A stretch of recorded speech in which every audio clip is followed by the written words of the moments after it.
Is 20% youth unemployment in the Western world inevitable? Is a generation of young workers condemned to precarious work conditions in developed countries and persistent poverty in developing ones?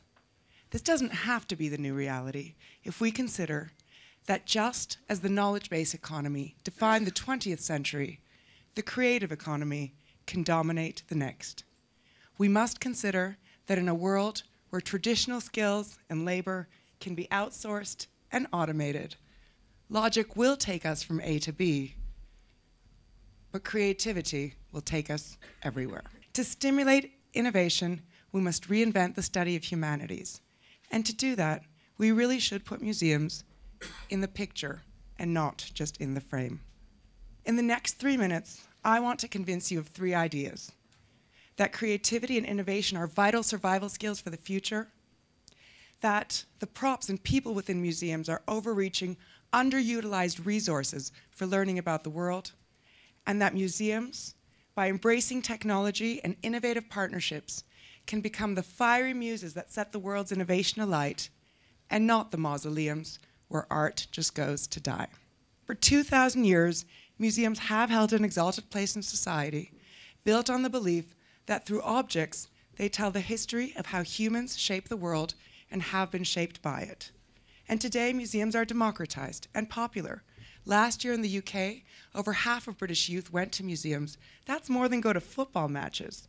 The same is true in France, where, judging by the slide at the Louvre, sometimes they all go on the same day. But how can museums stay true to the educational premise on which they were conceived?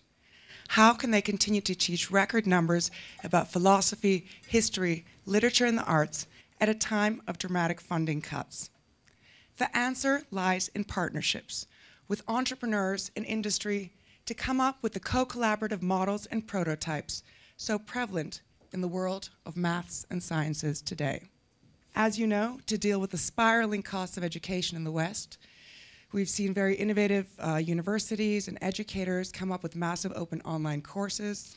edX and Udacity in the past 12 months have taught millions of students, and in the past 5 years, Khan Academy has delivered 200 million lessons online. So why can't arts education be similarly reconstructed? In fairness, museums are responding, but slowly.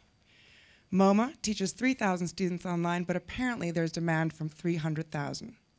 Smithsonian is experimenting with GPS, augmented reality, LA MoCA with digital television, and the Tate is embracing Google Art Projects, which is digitizing its artworks, thereby mindfully bringing masters to the masses. Now, don't get me wrong. This is not about supplanting the quasi-religious experience of standing in front of Mark Rothko's Red, nor is it about calling for the demise of the museum any more than Coursera is calling for the death of the university. It's about bringing the assets of museums to unprecedented numbers in unprecedented ways.